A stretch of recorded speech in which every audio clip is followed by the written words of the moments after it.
വലിയപാറ പ്രദേശത്ത് കുടിവെള്ളക്ഷാമം പരിഹരിക്കുവാൻ കോതമംഗലം നഗരസഭ വലിയപാറ കുടിവെള്ള പദ്ധതിയുടെ നിർമ്മാണോദ്ഘാടനം നടന്നു. നിരവധി കുടുംബങ്ങൾക്ക് പ്രയോജനകരമാകും വിധമാണ് പദ്ധതി യാഥാർത്ഥ്യമാക്കുന്നത്.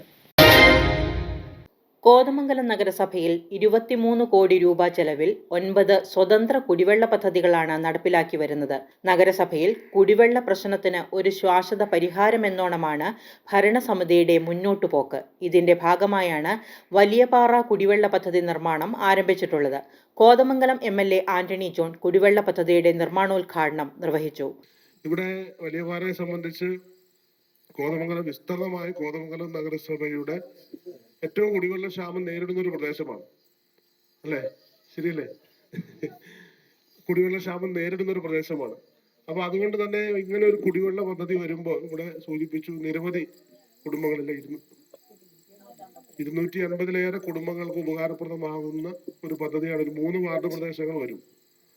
3 വാർഡുകളിൽ അധിവസിക്കുന്ന 250-ലേറെ കുടുംബങ്ങൾക്ക് സുലഭമായി വെള്ളം കൊടുക്കാൻ കഴിയുന്ന ഒരു പദ്ധതി എന്നുള്ള നിലയിലാണ് ഈ പദ്ധതി വിഭാവനം ചെയ്തിട്ടുള്ളത്. ഈ ഒരു പദ്ധതി മാത്രമല്ല, നഗരസഭയുടെ പരിധിയിൽ ഏതാണ്ട് 20ഓളം പദ്ധതികൾ, ചെറുകിട കുടിവെള്ള പദ്ധതികൾ, സ്വതന്ത്ര കുടിവെള്ള പദ്ധതികൾ, ഇതിന് സമാനമായി അതിന്റെ ചില പദ്ധതികളുടെ നിർമ്മാണ പ്രവർത്തനങ്ങൾ പൂർത്തീകരിച്ചിട്ടുണ്ട്.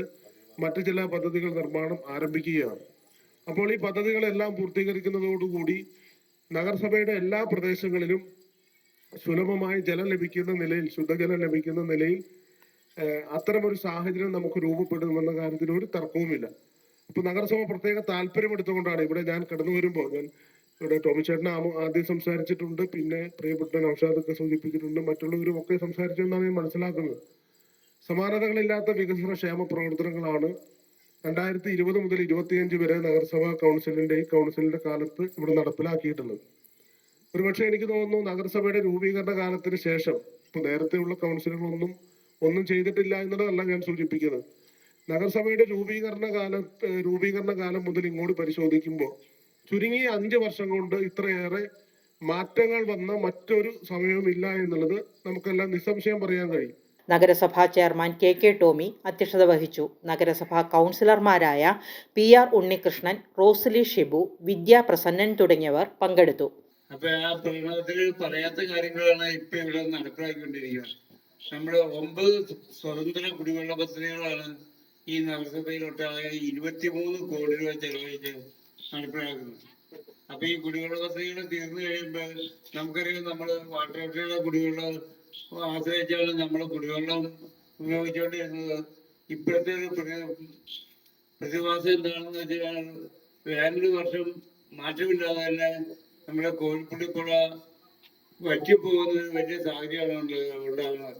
അപ്പൊ 1-2-3 ദിവസം കഴിയുമ്പോഴാണ് ടാങ്കിലേക്ക് വെള്ളം അടിക്കുന്നതിന് വേണ്ടിയിട്ട് കഴിയുന്നുള്ളൂ. അതുകൊണ്ട് എല്ലായിടത്തും വെള്ളം എത്തുന്ന ഉയർന്ന സ്ഥലങ്ങളിലൊന്നും വെള്ളം എത്താതെ ഏറ്റവും കൂടുതൽ ഫോൺ കോളുകൾ പ്രിയപ്പെട്ട പുള്ളി പറഞ്ഞതുപോലെ എല്ലാ കൗൺസിലർമാരും ഏറ്റവും കൂടുതൽ ഫോൺ കോള് വരുന്നത് വെള്ളമില്ല എന്ന് പറയുന്നതിന് വേണ്ടിയിട്ടാണ്. മീഡിയ 60 കോതമംഗലം.